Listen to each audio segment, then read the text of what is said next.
तो भाई ये क्लास नए सिरे से और इसमें नया कंटेंट है। गुप्त वंश समाप्त होने के बाद बीच में कुछ जो भी चीज़ें हैं उन्हें हटा रहे हैं, वैसे बैक टू बैक यही आएगा। आज की जो क्लास या फिर ये वाली जो क्लास है ये है पुष्यभूति वंश के बारे में। ये एक ऐसी डायनेस्टी है जिसने थोड़े समय में कुछ ज़्यादा ही ख्याति प्राप्त कर ली, और वो एक राजा के दम पे। उस राजा के इर्द गिर्द यहाँ पे पूरा का पूरा ये राज साम्राज्य या पूरी की पूरी वंशावली घूमेगी। तो करें स्टार्ट। तो चलो, पुष्यभूति वंश में आपको सबसे पहले क्वेश्चन लिखना है, पुष्यभूति वंश का संस्थापक। पुष्यभूति वंश का संस्थापक कौन? पुष्यभूति यही व्यक्ति है जिसने पुष्यभूति वंश की स्थापना की थी। ठीक है, आप लिखोगे इस वंश का प्रभावशाली राजा कौन रहा है? प्रभाकर वर्धन।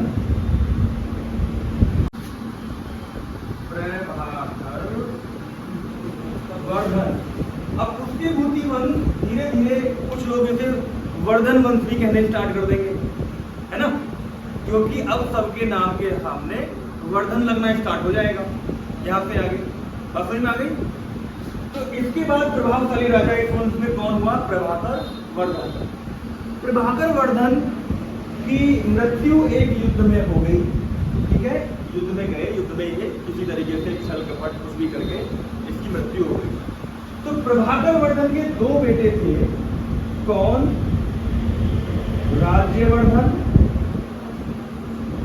और हर्षवर्धन। प्रभाकर वर्धन और हर्षवर्धन। हर्षवर्धन ज्यादा योग्य था, बताते हैं, थोड़ा बहुत शासन इसने भी किया, मगर पहले तो राजगद्दी पर नंबर इसका ही लगा, मगर ज्यादा समय ये नहीं कर पाया शासन। कुल मिला के राजगद्दी किसने संभाली? हर्षवर्धन ने। तो पहले आप डालोगे जो पूरा खास पॉइंट है पूरा का पूरा मिटा करके हर्षवर्धन। हमें इस वंश में पढ़ना किसको है?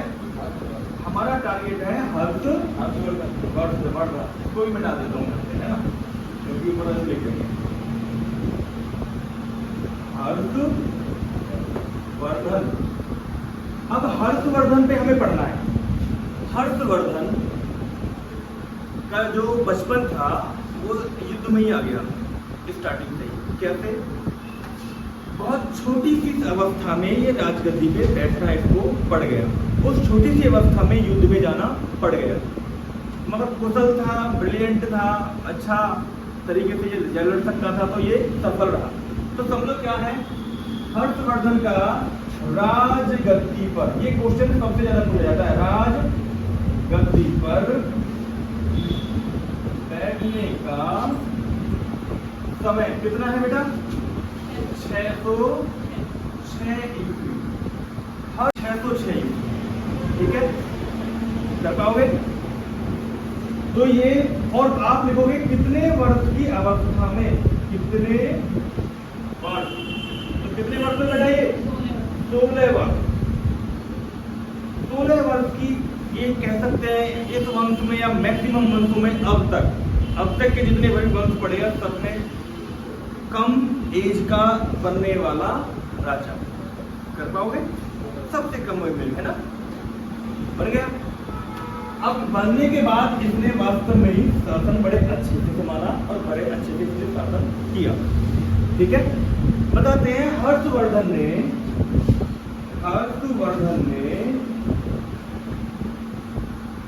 उत्तर भारत में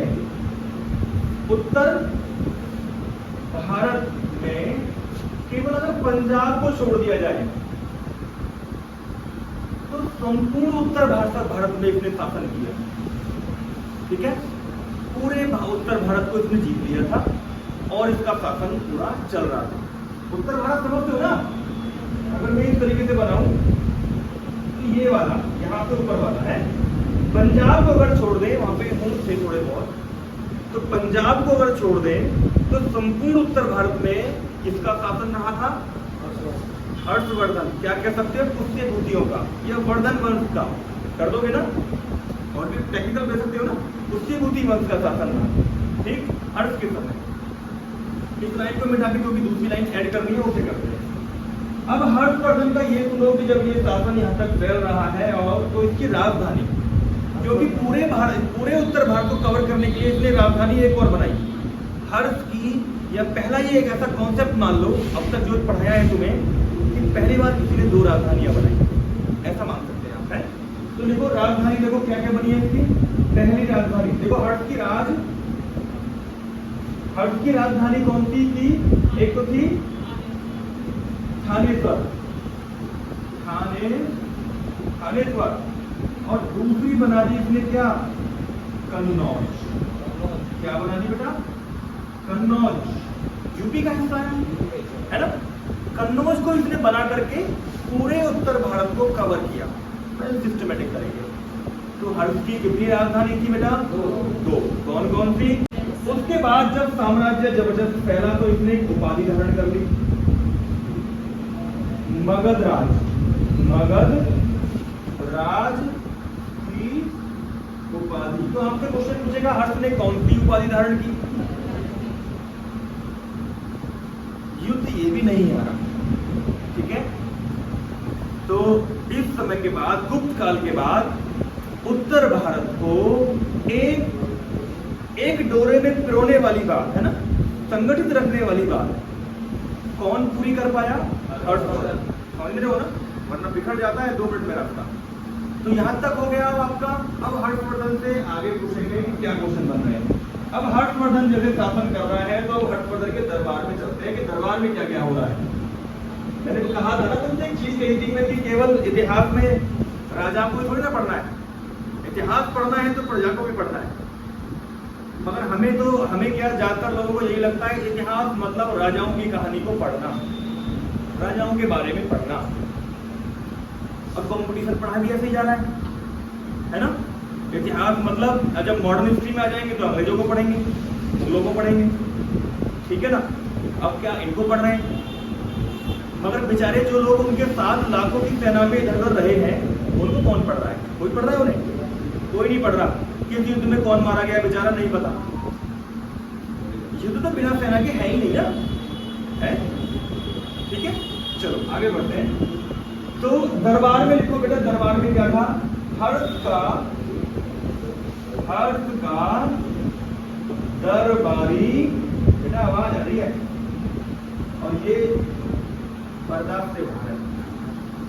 इतना सीरियस और जबरदस्त अच्छे तरीके से मेरे हिसाब से चल रहा है कि भाई गुंजाइश नहीं होनी चाहिए।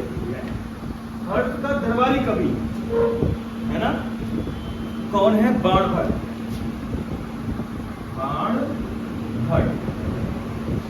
हर्ष का दरबारी कवि कौन है? बाणभट्ट।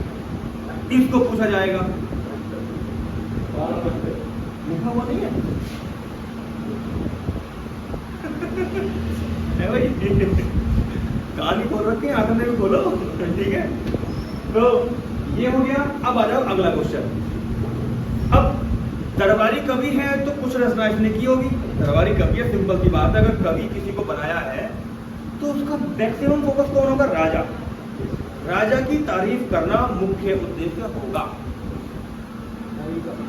तुमने देखा होगा सरकारी महकमों में भी जो अफसरों की, अपने से ऊपर के अफसर की चापलूसी करेगा वो मजे में रहेगा। ये सरकार ही विभागों का एक कोशिश है। जो करेगा सेवा वो लेगा मेवा, और जो रहेगा अकड़ में छुट्टी में रहेगा। भाई एप्लीकेशन लेके पीछे पीछे घूमोगे, साहब माता जी बीमार है, कर दीजिए सिग्नेचर, है ना, नहीं होगा, है। चापलूसी का बड़ा दौर है। तो अगला क्वेश्चन यहाँ पे क्या है? बाणभट्ट की रचना लिख लो। रचना, इसने क्या क्या रचना करी है? तो सबसे पहले तो इसने लिखा हर्ष पे, हर्ष की बायोग्राफी, जिसको बोलेंगे हर्ष चरित्र। इंग्लिश तो थी नहीं अब, तो बायोग्राफी क्यों बोलेंगे? अब तो बस इसको जोड़ के ऐसे हो जाता है, जो तुम्हें सब ज्यादा समझ में आए वो बोला जाता है हर्ष चरित्र। तो हर्ष चरित्र किसने लिखी है? हर्ष चरित्र किसकी रचना है? बाणभट्ट की कौन सी रचना है इसमें से? हर्ष चरित्र। Concept clear? उसके बाद एक रचना और इसने की, कादंबरी। रचना और लिखी इसने कौन सी? कादम्बरी।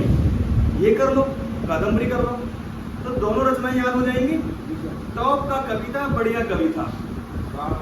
ठीक, अब आ जाओ अगला पॉइंट। अब कहते हैं जी इसके साथ साथ हर्ष भी कम नहीं था, हर्ष भी थोड़ी बहुत कविताएं और कहानियां लिख देता था, थोड़ी बहुत नहीं, बहुत कुछ लिख देता था। बात आती है वो हर्ष पे, क्योंकि हर्ष भी तो कवि है। तो लिखो हर्ष की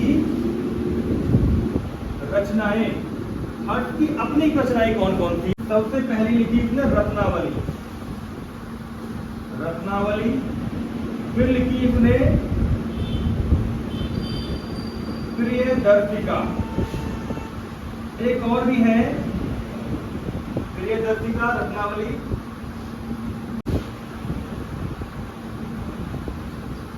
नागा कर दोगे? ये कहानी इससे जुड़ी हुई है। अभी और भी बहुत इंटरेस्टिंग पार्ट है, पहले इसको कवर कर ले, है ना। आज हर्ष वाला पूरा चैप्टर क्लोज कर देंगे, इसको कट करके अलग डालेंगे इसको क्लास, ठीक है। गुप्त का पार्ट 2 डल जाएगा। कल मैंने अपने आप से नहीं किया था, एक जगह गैप दिया था, है ना। तो सोमवार का, संडे को भी दिया था, संडे में सब पढ़ सकते हैं, किसी की छुट्टी नहीं है, मंडे में छुट्टी बनाओ, ठीक है। अगला क्वेश्चन, अब देखना ये तीनों यहाँ पे क्लियर हो गई। अब नेक्स्ट पॉइंट ये है कि जब इतना सब विशाल साम्राज्य था, बताते हैं काफी उदार हृदय था, और सनातन धर्म में, हिंदू धर्म में पूजा भगवान शिव की हो रही है, मगर बौद्ध धर्म को भी ये मानता था, ऐसे मानते हैं कुछ लोग। या फिर मैं ये कह दूं कि भाई हर एक फेमस राजा का सहारा लिया गया इसके प्रचार के लिए। कुछ लोगों को मगर ये बात बुरी लगेगी है, क्योंकि हर एक महान राजा के साथ धर्म को जोड़ा गया, समझ रहे हो। जो कमजोर राजा हुए हैं उनके साथ क्यों नहीं जोड़ा, समझ रहे हो। अब सिंपल सी बात है, पेप्सी देखनी है, अमिताभ बच्चन को बुलाएंगे, है, राजपाल यादव से तो लिखवाएंगे नहीं, ठीक है। तो एक तरीके से मार्केटिंग स्टंट तुमने देखा होगा, सारी की सारी कंपनी जो नथिंग भी है वो एक साथ ब्रांडिंग करने के लिए एकदम उभरते सितारे को पकड़ लेते हैं, है ना। जैसे मान के चलो अभी जेवलिन थ्रो में नीरज चोपड़ा ने जैसे ही गोल्ड जीता, है ना, अचानक से, इस बार तो सिल्वर, मैंने पहले तो गोल्ड जीता था, अचानक से मार्केटिंग करने के लिए कंपनियां भागी, जी हमारी ब्रांडिंग कर दो, हमारी कर दो, क्योंकि पूरे भारत उसे जान गया, है ना, समझ रहे हो। देखो तुम्हारी समझ से बाहर है, मगर कंपनी की साइकोलॉजी देखो, अगर इसके हाथ में कोई चीज थमाएंगे तो भारत में तो सब इसे जान ही गए हैं, वर्ल्ड में भी जान गए हैं, है ना। तो एक साथ जैसे ही नीरज चोपड़ा या किसी और ऐसी सेलिब्रिटी के हाथ में कोई प्रोडक्ट आएगा, कितने लोगों के दिमाग में क्लिक करेगा वो प्रोडक्ट। भाई 121 करोड़ जनता तो तुम्हारे पास ही हो गई, हालांकि आप आंकड़े निकालें तो 138 के आसपास बैठेगी, 138 करोड़ जनता बैठेगी, इतने लोगों पर तक तो तुम्हारी पहुंच हो ही गई। अब 138 करोड़ में देखना किस हिसाब से वो पैसा पे करते हैं, ज्यादा नहीं करते। 138 करोड़ लोगों में से अगर 1% भी निकाला जाए तो कितना बनेगा, 1.3 के आसपास निकलेगा, है ना, लगभग 1 करोड़ 30 लाख के आसपास, या जो भी बनेगा इतना तो बनेगा, 1 लाख बनेगा। अगर इतने लोगों ने भी तुम्हारा प्रोडक्ट ले लिया, प्रोडक्ट की वैल्यू 1000, 800, 500, 2000 कुछ भी है, तो कंपनी की सेल कितनी हुई, समझ रहे हो ना। और उनको कितना दिया था, 5 करोड़, 10 करोड़, 20 करोड़, है। अब जो अच्छे ब्रांडिंग करने वाले हैं वो उस प्रोडक्ट की सेल्स का हिस्सा मांग लेते हैं, कितने परसेंट चाहिए, जो समझदार है। और जो नए नए सितारे होते हैं उन्हें पता नहीं होता, वो कैश इन हैंड लिया, चलो जी मैं कह देता हूँ ये कोलगेट अच्छा है, मैं कह देता हूँ ये वाला बिस्कुट अच्छा है, ये ले लो, ये वाली पेप्सी बढ़िया। तो बेटा ये होती है साइकोलॉजी। हम तुम सब केवल एक जॉब पाने के लिए 2 लगा रहे हैं, माइंड लगा रहे हैं, वहां कंपनी 5 करोड़ खर्च करके अरबों रुपया कमा गई है। अब ये चीजें तुम कैलकुलेट कब करोगे, जब तुम इन चीजों को समझोगे कि ये आखिरकार ब्रांडिंग क्यों कर रहा है। भाई पीछे बहुत बड़ी चाल है। हर्षवर्धन के पास देखो कौन सी चाल है। अब ये मैंने इस चीज से जोड़ के बताया था कि कमजोर शासक के साथ ना तो बौद्ध धर्म ने अपना नाम जोड़ा है, ना जैन धर्म ने जोड़ा है। कोई इसको बुरा माने भला माने मुझे फर्क नहीं पड़ता, मगर ये हमारी तुम्हारी सोच है कि आखिरकार कमजोर शासक के साथ नाम क्यों नहीं है? कमजोर शासक के साथ भी कोई खड़ा हुआ है तो तुम्हारा हिंदू धर्म खड़ा हुआ है ना? आवाज आओ, चाहे कुछ भी है। हाँ जी, यू ही कहोगे हे भोलेनाथ बचा ले, भैया कोई और बचा ले। ठीक है, अगला क्वेश्चन बेटा। अब यहाँ पे क्या हुआ, दरबार में जब ये काम हो गया तो कहते हैं कि हर्ष के चीन से रिलेशन बड़े अच्छे थे, विदेश नीति बड़ी अच्छी थी, तो चीन के यात्रियों का आना जाना रहता था। तो लिख लो हर्ष के क्या लिख सकते हो, एक तो इसके चीन के रिलेशन, विदेश नीति अच्छी है, तो लिखना हर्ष के दरबार में, बताओ बेटा, चीनी यात्री कौन है? When song. देखो चीन के नाम तो ऐसे ही, हुएन सॉन्ग आया किसके समय में? क्वेश्चन बनेगा, चीनी यात्री हुएन सॉन्ग किसके समय में आया? हर्ष के दरबार में या हर्ष के समय में? या हर्ष के दरबार में, हर्ष के समय में कौन आया? हुएन सॉन्ग आया। कहते हैं कि हर्ष की और इसकी दोस्ती काफी अच्छी खासी हो गई है, और लगभग 8 से 9 साल, 8 वर्ष ये यहाँ इसके राज्य में या राज्य दरबार में रहा। ठीक रहा, तो फिर इसने किया क्या? हर्ष के समय में सारी यूनिवर्सिटी बड़े अच्छे अपने दौर से गुजर रही थी, सारी यूनिवर्सिटियों में बड़े अच्छे तरीके से पढ़ाई और बड़े अच्छे तरीके से वेद पुराण ग्रंथ सब कुछ पढ़ाए जा रहे थे, तो भाई ऊपर चल रहा था। तो अब आप लिखोगे हर्ष के समकालीन चलने वाले विश्वविद्यालय, जिसके समय में जो सारे विश्वविद्यालय चल रहे थे, ठीक है। सबसे पहले जैसे ही हुएन सॉन्ग आया, ये पहुंच गया कहां पे? नालंदा विश्वविद्यालय। नालंदा विश्वविद्यालय। तो इसने मैक्सिमम रिसर्च कहां पर कर डाली? नालंदा विश्वविद्यालय, ठीक है। आगे तुम्हें पता है दोस्त भी हो जाएगा, ठीक है। अगला पॉइंट नेक्स्ट, नालंदा विश्वविद्यालय के बाद नंबर 2 पॉइंट, तक्षशिला विश्वविद्यालय। तक्षशिला विश्वविद्यालय ये भी चल रहा था, ये तो मौर्य काल से चल रहा है। तक्षशिला विश्वविद्यालय तुम्हें बताइए अफगानिस्तान की तरफ, बिल्कुल है ना। अब समझो है क्या? तक्षशिला विश्वविद्यालय है सबसे पुराना यूनिवर्सिटी, सबसे पुराना, ठीक है। उसके बाद नालंदा कहां पर है? बिहार। एक यूनिवर्सिटी और भी चल रही थी जिसके साथ, विक्रमशिला विश्वविद्यालय। विक्रमशिला विश्वविद्यालय, ये सारे विश्वविद्यालय भारत में चल रहे थे। और मैं बता दूं, विश्वविद्यालय का जो ट्रैक रिकॉर्ड है, जो इतिहास है, वो भारत से प्रारंभ हुआ है, समझ रहे हो। विश्व की पहली यूनिवर्सिटी, पहला विश्वविद्यालय भारत की उपज है, समझ रहे हो। बात समझ में आ गई? तो देखना विक्रमशिला विश्वविद्यालय था वेस्ट बंगाल में, पश्चिम बंगाल में, ये कॉन्सेप्ट हो गया। तो यहाँ इसे बहुत कुछ मिला। भारत लोग आकर के भारत से ज्ञान ले करके, उन्हें ट्रांसलेट करके अपना नाम टोक करके बता दिया जी न्यूटन मैं हूँ, मैं हूँ ये, मैं हूँ ऐसा हो। भारतीय ग्रंथों में अपार नॉलेज थी। यहाँ तक हो गया भाई। अब आ जाओ आगे, ये भी मिटा देता हूँ, ये भी तुमने पढ़ लिया। अब धीरे धीरे हम चलेंगे कि भाई अब खत्म भी हो जाएगा बेचारा हर्ष, है ना, ठीक है। अब देखो क्या होगा आगे। अब 2-3 चीजें और हैं। कहते हैं नेक्स्ट पॉइंट, भारत में सबसे पहले या प्रथा, कुंभ के बारे में जानते हो? कुंभ का मेला, कुंभ के मेले की शुरुआत किसने की? हर्ष। लिखो कुंभ का मेला। कुंभ मेला की शुरुआत किसके द्वारा है बेटा? सबसे पहले प्रयाग में लगा था। कहाँ लगा था? प्रयाग में, ठीक है। प्रयाग, इसके समय तक प्रयाग ही है, ठीक है। प्रयाग ही है, बात समझ आ रही है। अब तक मुगलों की एंट्री नहीं है तो इसे इलाहाबाद बोल देंगे, ठीक है, प्रयाग भी है। अब आ जाओ आगे, नेक्स्ट पॉइंट। तो एक काम तो ये हो गया। अब आप देखो, इसको दोबारा याद करने की जरूरत पड़ेगी क्या? सिंपल सी बात है, मेरी नजर में तो एक बार में बैठ जाना चाहिए। तुमसे कोई पूछे बता भैया कुंभ का मेला 4 जगह लगता है वैसे तो भारत में, अब तो है ना, मगर कुंभ के मेले की शुरुआत, ये कॉन्सेप्ट कौन लाया? हर्ष, इसकी शुरुआत है। इसके पास दूसरी बात, सती प्रथा पर रोक या रोक किसने लगा दी? हर्ष ने। थोड़े थोड़े साक्ष्य, हालांकि सती प्रथा उस समय पे इस लेवल की नहीं थी कि किसी को भी झोंक दो कहीं भी ले जा करके, है ना। ये तुम्हें पता होगा किस तरीके की होती है प्रथा, आगे आगे पढ़ेंगे आप।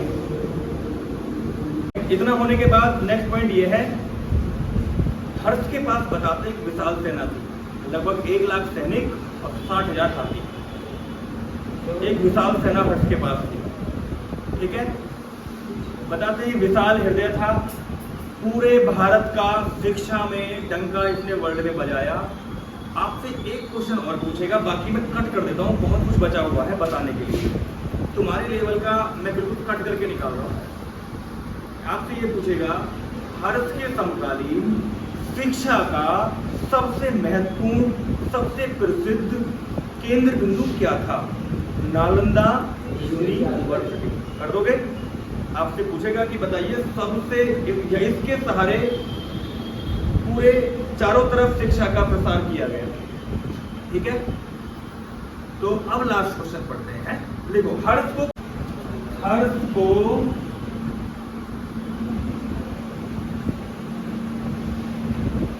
किसने हरा दिया?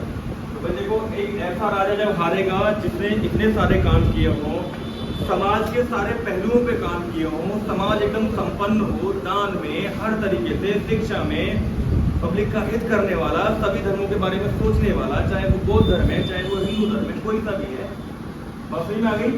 तो अगर ऐसा व्यक्ति हारेगा तो क्वेश्चन तो इंपोर्टेंट बनेगा, किसने हरा दिया? तो लिखोगे पुलकेशिन द्वितीय।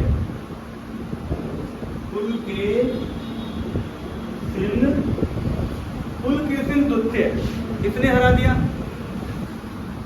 ठीक है, ये चालुक्य शासक कहा जाएगा, चालुक्य शासक,